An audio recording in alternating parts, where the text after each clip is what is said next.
Welcome back to the Convo Couch, everyone. I am Pasta Jardula. And I'm Fiorella. And Johnny Sue is on the ones and twos, and Eva is in there cutting it up. Like that there. She's part of the show. Slicing and dicing from Eva Crowder. She's here. Well, we want to thank everybody for jumping on in. We have a great show for you. Yes. Fam. People don't know. The cray-cray of the politics that are going on in California is just nuts. They have a national effect. So bad.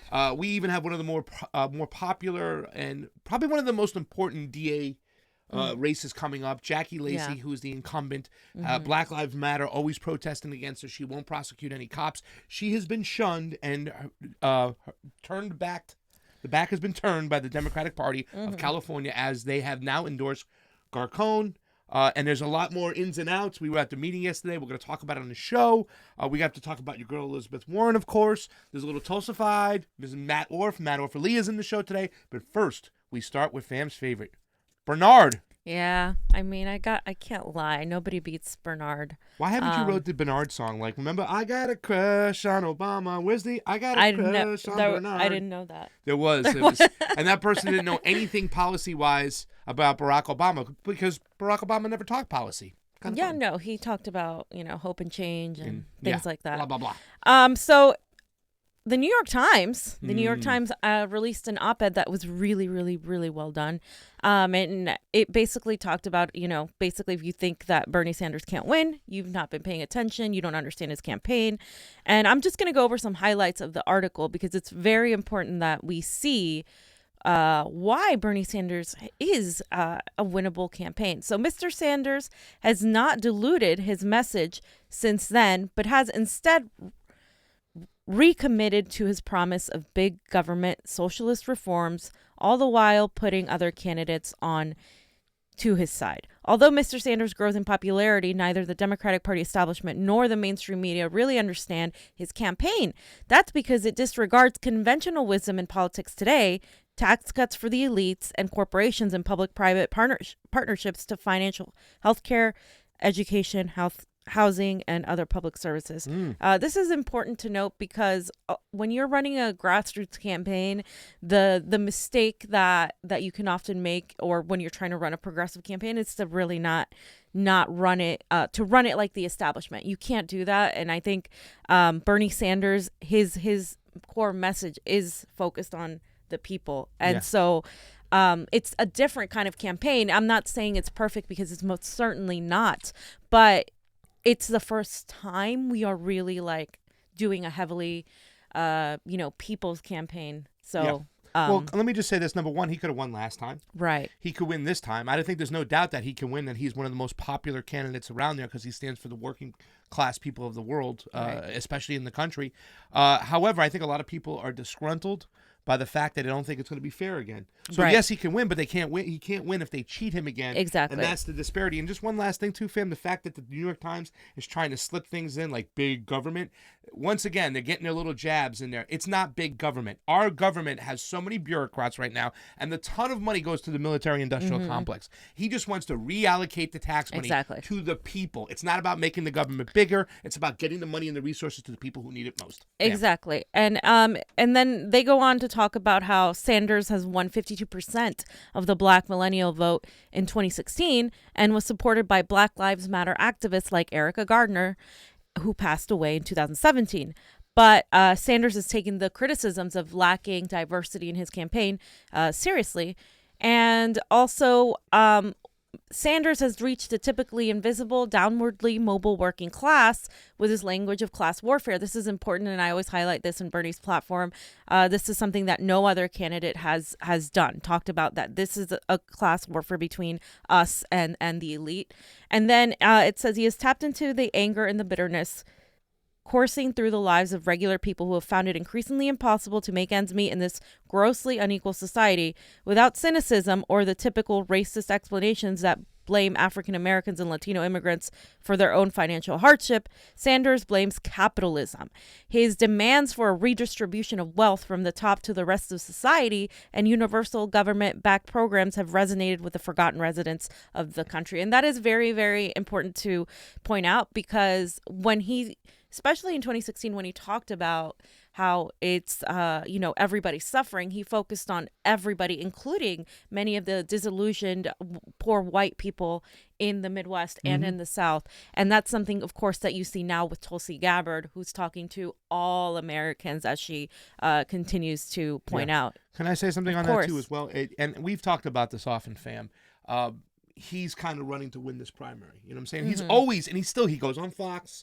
He talks to the laborers. He talks to the poor people, the people who've been hit most. You'll always see a video of him out there and a veteran giving him a flight jacket for fighting out for him. In Virginia, going out and standing up for him against the coal workers' rights and their health care. Sometimes we say, okay, well, is he, paying attention to one party too much? No, I think he's opening the door and saying, I'm listening to everybody while still maintaining that I'm talking to everybody across this country. Even though he might recognize things that they said before in the past, he failed to recognize. Not only is he recognizing them, he's still staying on tack with the people talking to everybody, going on Fox and things like that. And I think that's really great about Bernie Sanders right now, this time around. And it's also worth noting that the majority of his donations come from farmers, teachers, servers, people in the restaurant industry in general, social workers, retail workers, construction, truckers, nurses, and drivers. And he claims his his most common employers are Starbucks, Amazon, and Walmart, three of the most profitable companies, but that exploit their workers, especially their lower income workers. And the most common profession for him, the people from donating to him, are teachers. And he's also the leading recipient of donations from Latinos, as well as the most popular Democrat among registered Latinos who plan to vote in Nevada and California. And I can advocate to that. I can definitely allude to that because when I've gone canvassing, a lot of the Latinos, surprisingly, to me, have been excessively Bernie. I recently spoke to a woman in Spanish, Mia Melissa Michelson. And she was like, I'm going to get my whole family to vote for him in Spanish. And one last thing I do want to point out is that he's the favorite candidate among Black women aged 18 to 34. Yep. Only 49% of his supporters are white compared to the 71% of Warren supporters. And the most surprising, more women under 45 support him than men under 45. So you don't know this. Even I have to repeat these facts because the majority of people are still under the impression that Bernie's base is all white men. And that's obviously not the case because that's all you hear from CNN, MSNBC, or that's all that people make up in these articles that Bernie has the white base. And that's all New York Times and those people like to point out. Two people, really, to tell you the truth, that get no support outside the white base. Elizabeth Warren, she got 71%, and that's watered down. She's probably got 80% of white people, especially the old Hillary Clinton. And Pete Buttigieg. Yeah. They can't get people out. They can't get non-white people to go vote for them. Yeah. They have zero shot in this election. And we need to get off their horse. I'm glad that Sanders is pulling through it. Fam, I love this tweet. Go for this here. This is so great. So this tweet that Bernie made, it says, over 50 years, the bottom half's annual income only grew by $8,000. Today, 50% of America makes $27,000 a year. There you go. But the top 1%'s income tripled to over $1 million a year. The top 0.1% grew 400% to $5 million, and the top 0.01% grew 500% to $24 million.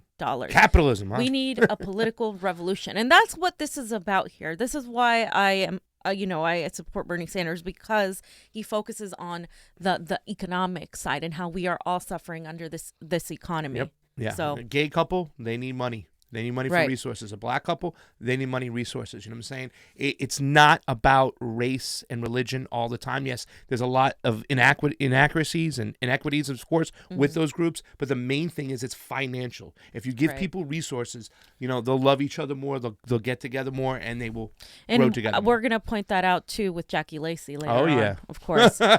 My best friend, Elizabeth Warren, has another plan. Yes. She loves her plans. And now she has a Blue New Deal that she's been talking about, fam. And for her Blue New Deal, Elizabeth Warren has said that we need a Green New Deal to fight climate crisis, but we need a Blue New Deal to protect and restore our oceans as they are past our climate solution. So they are a part of our climate solution. And so we can rebuild our blue economy. So this is her plan. She has a long plan. And she went on to explain in all these tweets her plan. But of course, as someone pointed out here, and as I'm going to point out now, Elizabeth Warren was actually working into she actually worked against the environment because she got paid a lot of money to help a company avoid clearing up toxic waste. And this is during her time when she was working as an attorney. And so there's these documents revealed from The Independent, and I'm just going to highlight a couple things. Environmental claims, product liability claims, and mass tort claims, for which we have currently only seen the tip of the iceberg, are multiplying against American businesses. This is what Warren said in retaliation to this case. And she wanted a different company to bear the brunt of the hit for the cleanup. And she wrote a memo that had not previously been reported. And this kind of shows a little bit of her past as a corporate consultant. And she was arguing, of course, in favor of this company. And she was compensated. So let me just read this. Ms. Warren's compensation in the 1996 case was included in a summary released by her campaign late Sunday night, showing that she had been paid about $2 million as a result of legal consultant during her time as a professor. So during her whole time, she was paid $2 million, but in this case in particular, she was paid $21,000. And it says here in the 1996 case in which she represented the real estate company called CMC Heartland, fighting in court to avoid having to pay the cleanup polluted old rail yard along Puget Sound in Washington state. And this stands out because her memo offers a roadmap to how she made her arguments. And like I said, she was paid $21,000. They were trying to avoid a new state law that basically put them in the hook for $4 million to clean up costs, etc. Now, Puget Sound, for people who are outside of the West, is like one of the most beautiful places in Washington. It's just green and gorgeous. And of course, it was a law that had been enacted there, and she was arguing on behalf of the company. And she was paid by that company $21,000, right? Yes. Well, isn't there an argument for that, fam, to say that, okay, she was working for a company then. She had to do that then. It's different this time around. They say that about Kamala. Her job was to put people behind bars. Her job was to lock people up. Right. This time, they're working for the people, and that actually makes them a better candidate because they understand the other side of the coin. How can I say that as or anybody who's like maybe a Tulsa supporter who says she understands the military-industrial complex. She was a soldier. Now she's going to be working for us. It's different. Wouldn't Warren supporters kind of say the same thing? And what would you say to that, to a Warren supporter who says, wait a second, that's when she was obligated to do that because she was working for that law firm. Now she's not. She's seen the dirtiness, and now she's on our side. But there's a difference between working for a law firm for money and then thinking you're going to go serve your country and putting your life on the line. Warren's life wasn't on the line for this. In fact, she was making a lot of money, and she didn't release this until she was forced to release it. And she also didn't release her tax documents either. And, the Democrats love talking about Trump's taxes, which is something that, of course, he should have released. But the fact is that Warren chose this profession and even as a professor, she got paid a ridiculous amount of money. And this is one of many cases where she was defending the companies instead of the people. She could have chosen to be a defender of the people, like a Chesa Boudin, a public defender. She could have chosen to be Rachel like Bernie Rossi. Sanders. Yes, exactly. Somebody who was actually on, in the streets, on the picket lines, etc. Now that she's running for office is when now she says she's on the side of the people. So if we're going to, talk about integrity, again, Warren has waffled, as, Pat the Burner likes to call her, Waffling Warren? What Elizabeth Waffle, he calls her now. Because, she's not consistent. That's the thing. People really trust Bernie's consistency. And what she did here was she also sent this memo to the U.S. Justice Department to elevate the matter to the Supreme Court.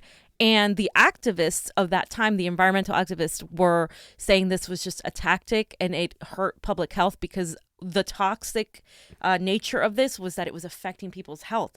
And of course, when you put something through the court system, you pretty much freeze it, and you delay it, and it's there, and the time just stops, and it becomes a long process. There's a lot of holding and waiting. Exactly. So she said, this activist named Lois Gibbs said, every time somebody takes a breath of air or touches soil, they're getting poisoned while they're fighting in court. So that's an important point to make. Elizabeth Warren was not friendly with the environmental groups back then. So people like the Tom Steyers, the people like the Elizabeth Warren who had this past, it's really hard for them to come out there and make a really sound impression and get people to believe that they're fighting for the little man. I really shunned Tom Steyer until I saw him, and even still, at this point, I'm going to question what he did in the past. Bernie Sanders didn't do this in the past. Bernie Sanders was an activist fighting, and he came up through the ranks. Same with AOC, and I think you even see with Tulsi. She was an activist, a water woman. She went and served. Yeah, you know what I'm saying. So it's where they come from. It's, I think, the history of just putting that beautiful social justice warrior equity in the bank, the real stuff, like the real good stuff, like fighting for the people, putting that equity in the bank to the point where, hey man, he's been doing this for years, we believe him, we trust him. Elizabeth Warren, she's changing her tune now, a little bit too late.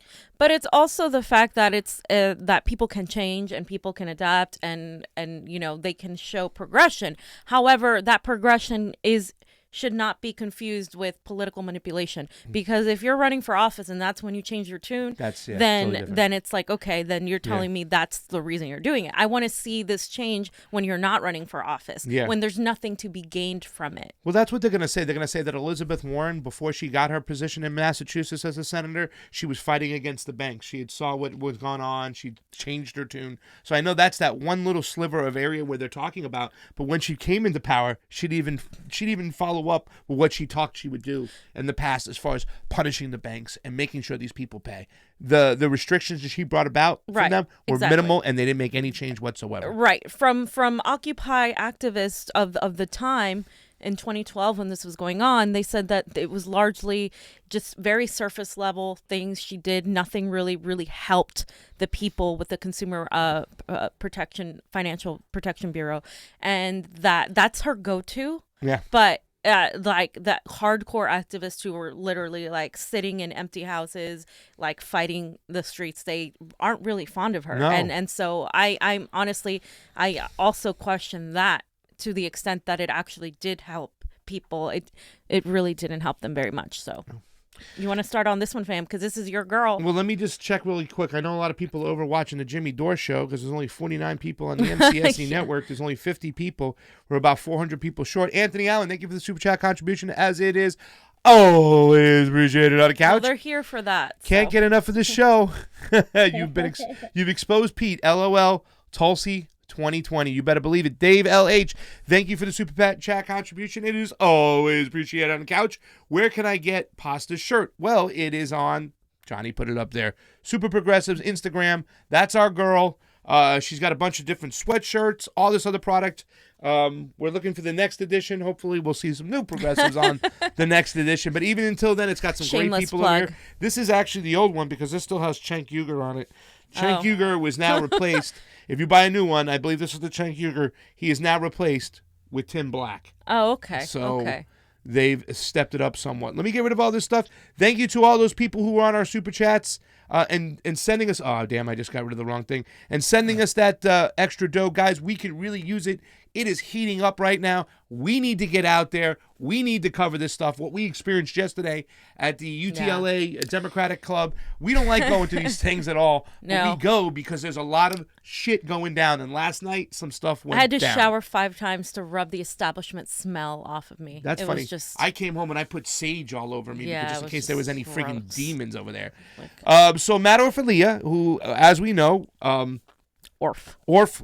And this is the guy who, when I saw his videos not too long ago, but a couple years ago, when I was getting into the Bernie thing, he had that, in case you didn't know, and no one's told you, they hold the Democrats in contempt. They hold the Republicans in contempt. That's a good that particular one, and he starts off there, and the music goes from The Matrix. It's one of his best freaking videos, and I just got addicted to Matt Orff, and he made these great videos. Well, earlier this year, he made another emotional, tear-jerking Bernie Sanders video, and he got hired by the campaign, and stuff had happened. They had researched his past, And they found an old video he made when he was 18, 19 years old about Martin Luther King, and he was kind of dubbing in some words. It was kind of to be funny, but to also show back then that you can take these speeches, you can twist them. Right. You know, it was a whole big thing. He got fired from the campaign right when he got hired. But he has resurfaced. He's taken the lumps. He went on a lot of shows to explain himself. It really sucked because he had to explain to himself. A lot of people were saying, you got fired by the Bernie Sanders campaign. He had to come out there and explain what he did. And I know Bernie was just being cautious and whatnot, but he made a Tulsi Gabbard video, and we got to play it for you because it's pretty fucking awesome. Here's Matt Orff, a.k.a. Orff. Fellow service members, veterans, know that your selflessness, your dedication, and your commitment will never be forgotten. Hillary Clinton called Tulsi Gabbard, quote, the favorite of the Russians. She's the favorite of the Russians. She's also a Russian asset. Our troops and veterans' willingness to sacrifice everything cannot be taken lightly. It must be honored. She's the favorite of the Russians. She uses this language that feels straight out of kind of the Kremlin. Our government should be of the people, by the people, and for the people. A weird Kremlin-y view that she has of the world. Freedom is not free. I just think that she could be a useful idiot to the Russians. Yeah. We must stand united against those in both parties who never tire of war. It gives the Russians exactly what they want. To build that brighter future with peace. She's endorsed by, by sort of the Russians. David Duke. She's never renounced the Russian support. There have been about 20 Russian bot websites that have supported her since she's announced her run for the presidency. Tulsi Gabbard, we've seen Russia propaganda prop her up. Tulsi Gabbard's my girl. I'm voting for her. The way she talks about regime change wars is exactly the same way that Russia talks about them. I will end these regime change wars and instead invest actually into serving the needs of the American people. Thank you. There is no question that Tulsi Gabbard is a puppet for the Russian government. I was a Marine in Vietnam, and I agree with Tulsi Gabbard. These regime change wars are just, they're just wrong. For Russia, what she says is perfect for what they want Americans to hear. That we're all connected as Americans, united by the founding principles enshrined in our Constitution and our Bill of Rights. So whether or not Tulsi Gabbard is aware of this, whether or not she's even completely, has complete knowledge of what's happening, the Russians are propping her up. My name's Chris from Mississippi. I believe Tulsi will do all she can to heal our divides here at home. She wants to work on us first and help this country and help everyone unite together. Supporting Tulsi Gabbard primarily for her selfless dedication to the country. What Hillary Clinton is trying to say is the Russians are at their dirty work. I'm a veteran, and I see Tulsi as honorable, trustworthy. I'm a Marine veteran. I served in Iraq. I agree with Tulsi. As a veteran myself, she will not treat my brothers and sisters as equipment, numbers on a board. This is personal to me because I served in Iraq, where I served in a medical unit, where every single day I saw the terribly high human cost of war. Oh, look, a useful idiot. The Kremlin may be focused on Congresswoman Tulsi Gabbard.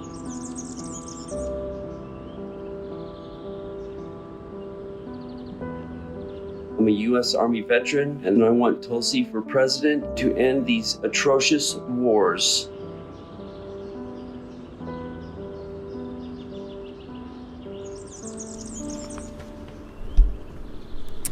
Okay. So, Pasta, tell me, how does that make you? Tears. I mean, guys, a friend of ours bought RussianAssetNetwork.com. Really? Yes, a good friend of ours bought RussianAssetNetwork.com. I want to be part of that network. Yes, I know. The young lady who bought it is a brilliant genius. And that's what she says. Join RAN. Johnny even said it too.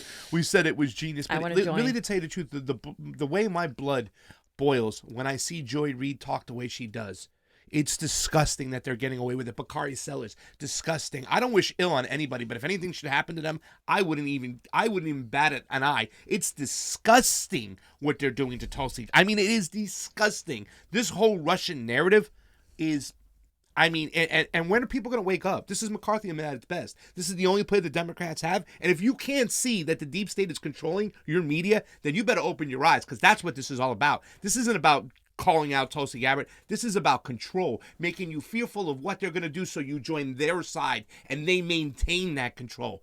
Ladies and gentlemen, we got to take it away. This is about continuing the war machine.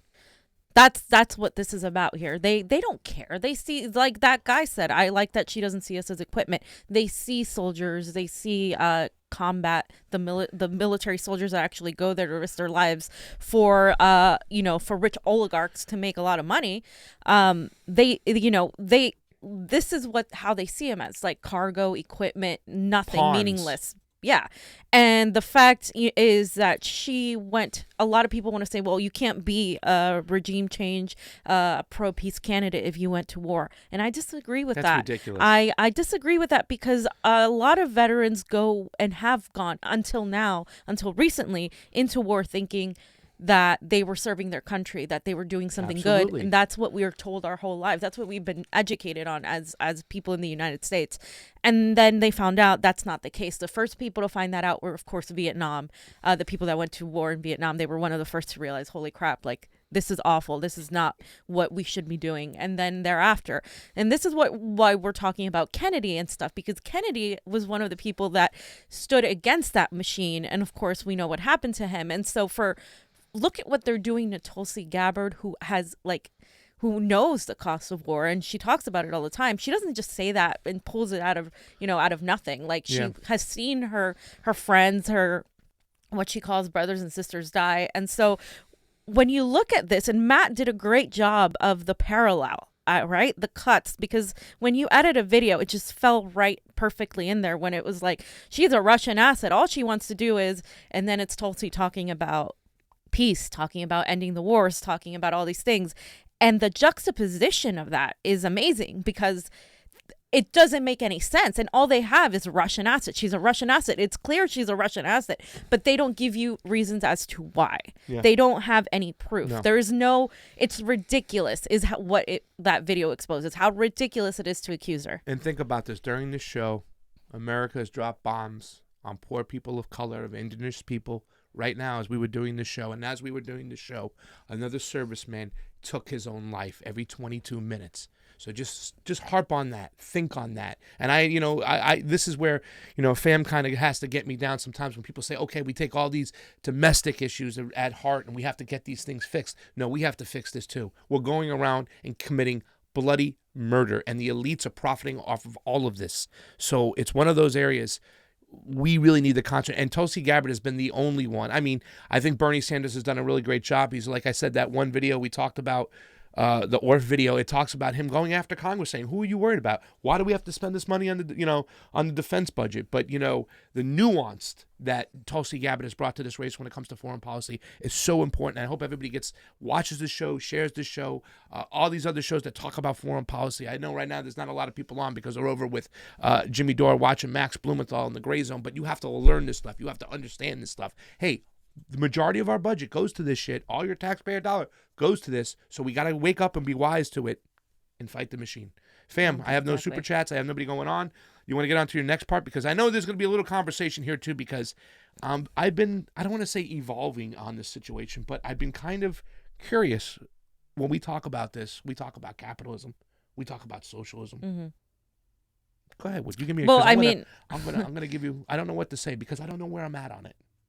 Well, personally, I don't believe in capitalism, period. But Venezuela says we must end capitalism to save the planet, and I 100% agree with them. And I will tell you why I agree with them in a minute. But they called to end this in order to fight for climate change.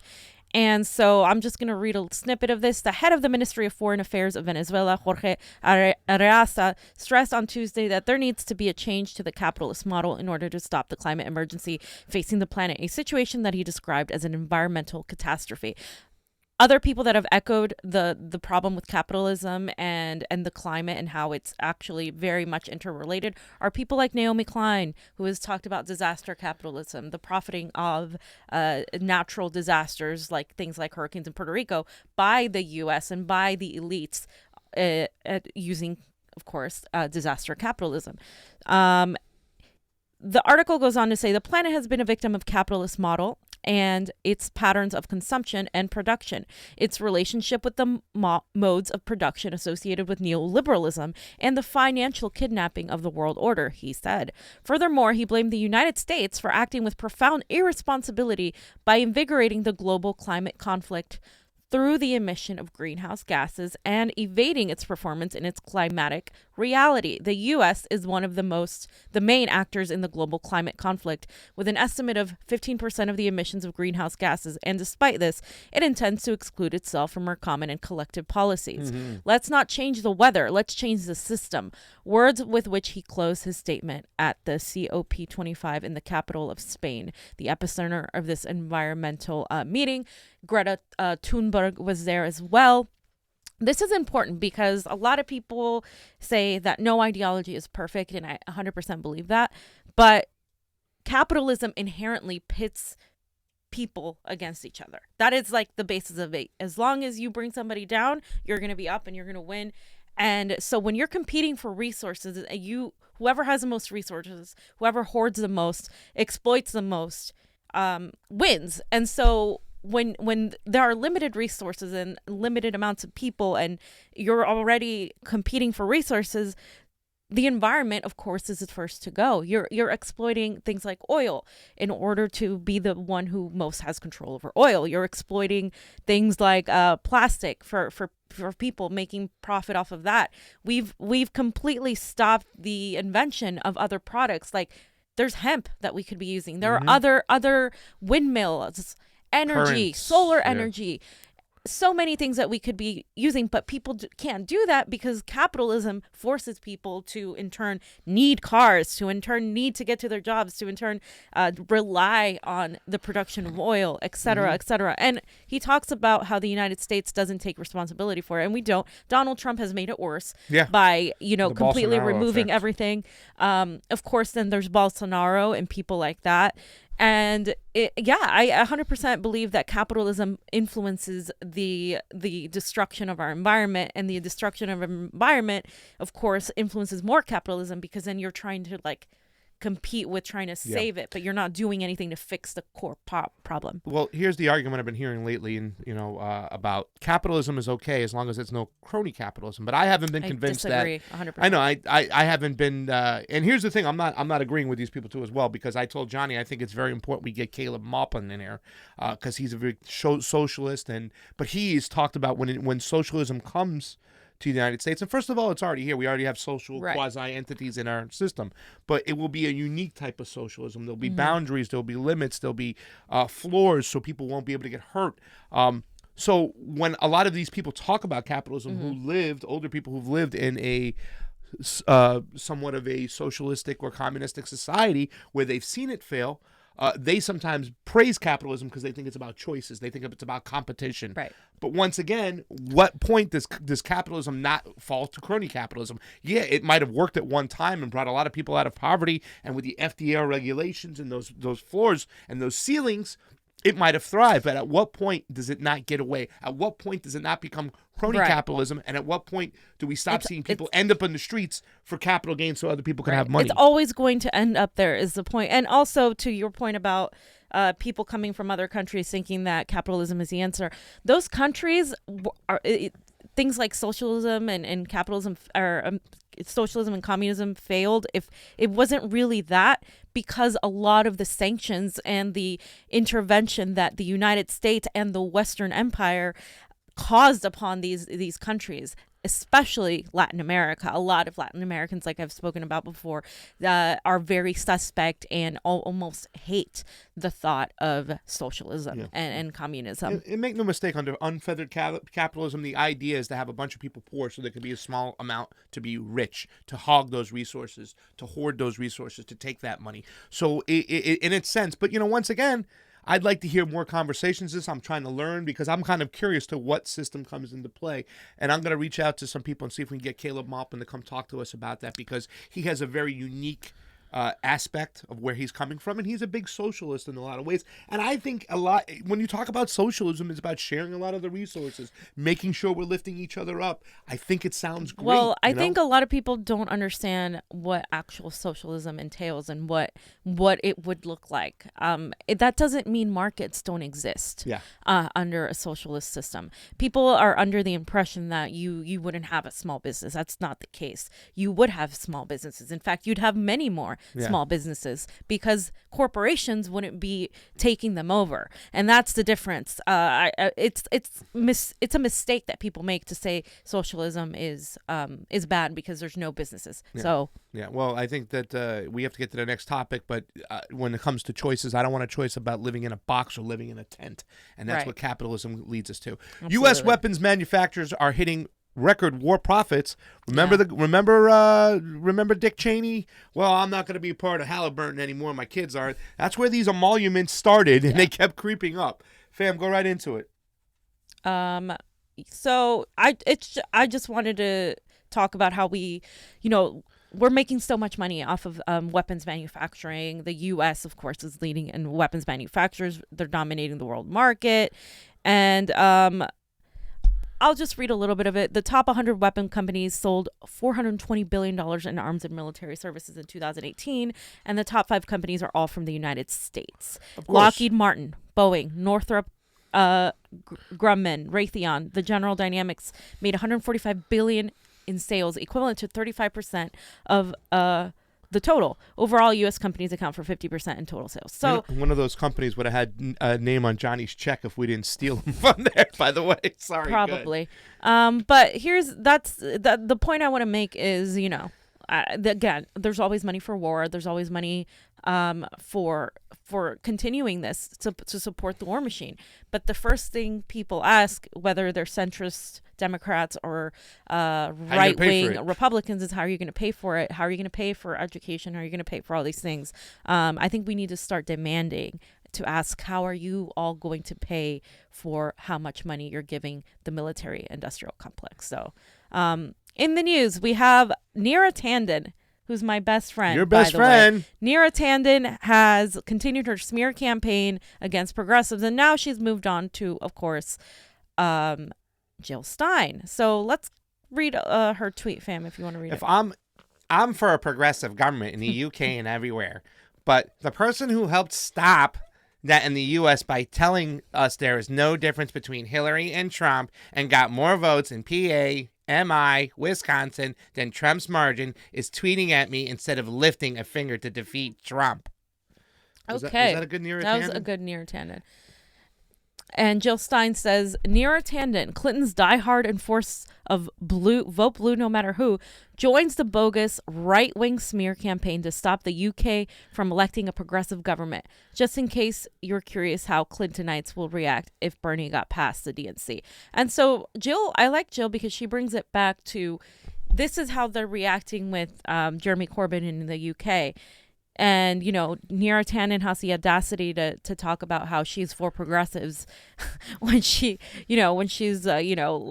stands for the Center for American Progress and stands against everything Bernie stands for.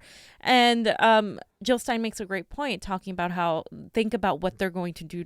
This is how they are with a guy all the way in the UK. Think about how they're going to react to Bernie Sanders, how they're acting towards Bernie Sanders, how they're not going to let him just get there. A lot of people, Bernie has everything he needs to win, like we've said before, but the corruption in our government still has not been addressed. Yeah. So.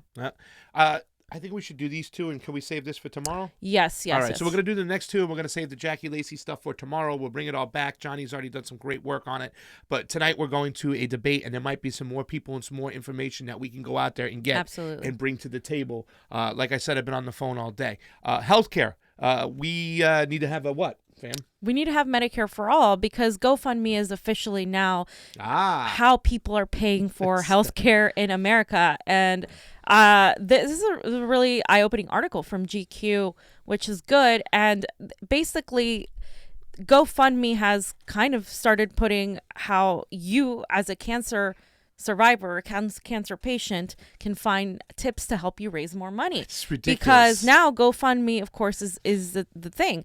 And they start by saying, at a time when 60% of all bankruptcies each year are caused in part by medical bills, more and more people are looking for alternative ways to pay for their health care. Enter crowdfunding sites like GoFundMe. Between 2010 and 2017, the company raised $5 billion through its campaigns, and roughly 1/3 of all the site's fundraisers are for medical bills. An estimated 250,000 campaigns for medical bills go up annually, and a search for the word cancer turns up a grand total of 3,266,000 results. That's ridiculous. That's where we're at. Yeah, and then they just talk about how, they give you tips and how, really it's disgusting. It's disgusting that we have to rely on a GoFundMe when there is an economic outburst that happens, especially related to medical bills. We should have our healthcare system take care of all of our people. It's ridiculous. People outside of the United States don't get it. What else are you going to do?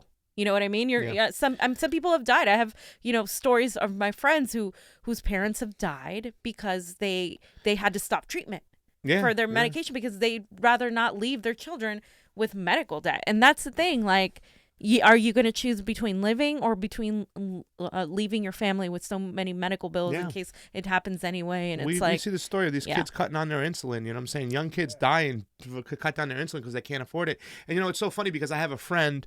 Her name is Poi. And if Poi, you're watching today, I told you I would talk about your GoFundMe on our show.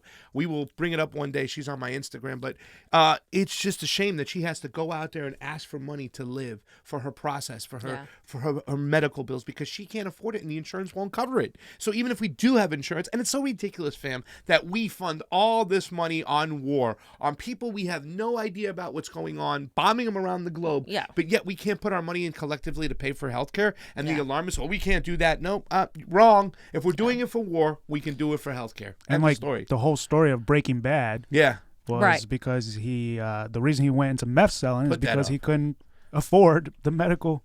So here's one thing I learned from watching Breaking Bad. American healthcare can turn a nice teacher into a drug lord killing machine. Yep. And that story would never exist in a society where there was Medicare for all, because he wouldn't have that problem.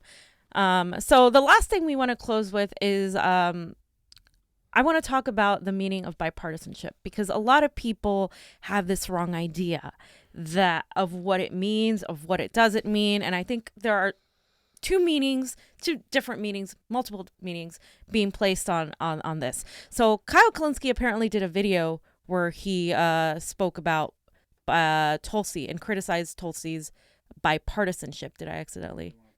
Yes, let's just play the video real quick. Partisanship. I haven't seen it. He's one of these bipartisanship humpers, and it's not inherently a good thing. I remember this is something we had to go after Tulsi Gabbard for, because Tulsi Gabbard, sometimes she does the fetishization, wow, that's a hard word to say, of bipartisanship. It's like, no, the details of the bipartisanship matter. If Democrats and Republicans are agreeing to deregulate Wall Street further, as they do all the time, that's terrible bipartisanship. If they agree to expand NSA spying, illegal unconstitutional spying, that's terrible bipartisanship. But partisanship, he's one of these bipartisanship humpers. And it's not inherently a...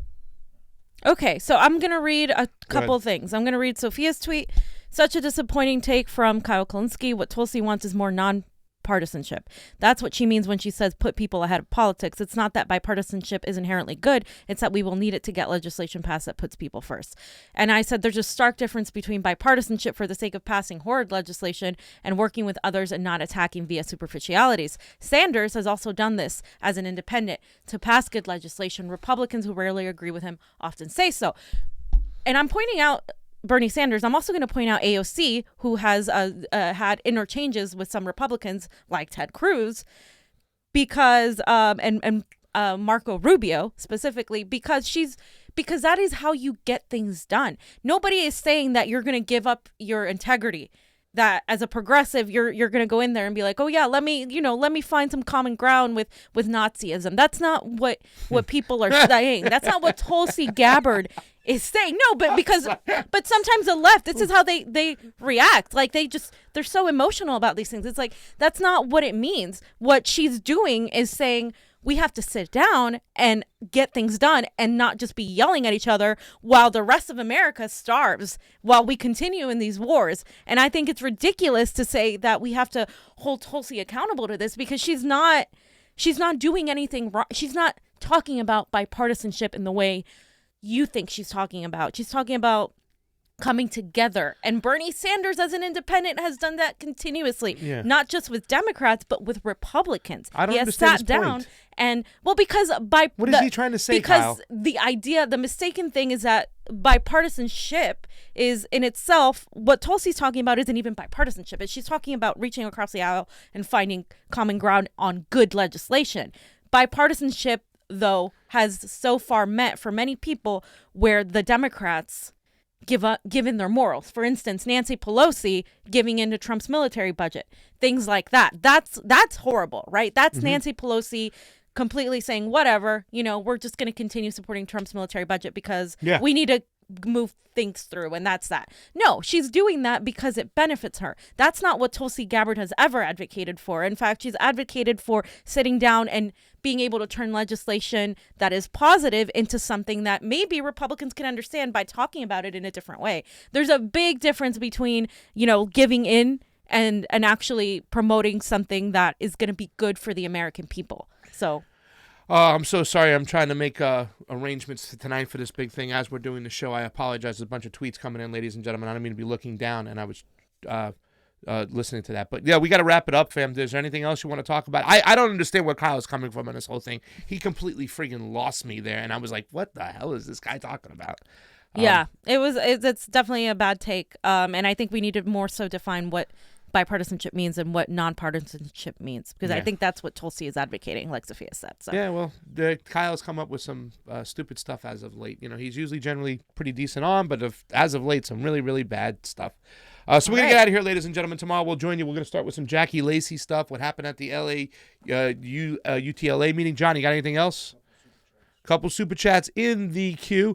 Thank you very much for those of you guys who joined us from the Jimmy Dore Show. Mocracy, thank you for covering my father's country, Venezuela. Hey, Mocracy, we've been on Venezuela for a long time on this show. Maybe that's why you watch us, because we like to talk about it. Thank you for the super chat contribution, Ren Sten. Capitalism is your employer deciding how their employees live. CEOs and corporations are just a vessel versus the wage laborers and common struggle. Thank you so much for the super chat contribution. Mike Ungi. If we were to call out everyone who has lied about Russiagate, Tulsi, etc., our vocal cords would be demanding time, and they have for overtime. Exactly, because there's a lot of bullshit going out there. The whole Russia narrative is stupid, and it's just disgusting that they attacked her on it. So. Absolutely, fam. So that's it for the show today. Johnny, anything else? Thank you very much for watching. Go over to our Patreon, our Rockfin, ROKFIN. It is our cryptocurrency-based platform. For Pasta Jardula and Fiorella, Johnny Sue, and Eva Crowder. Peace. Combo out. Bye, we love you guys.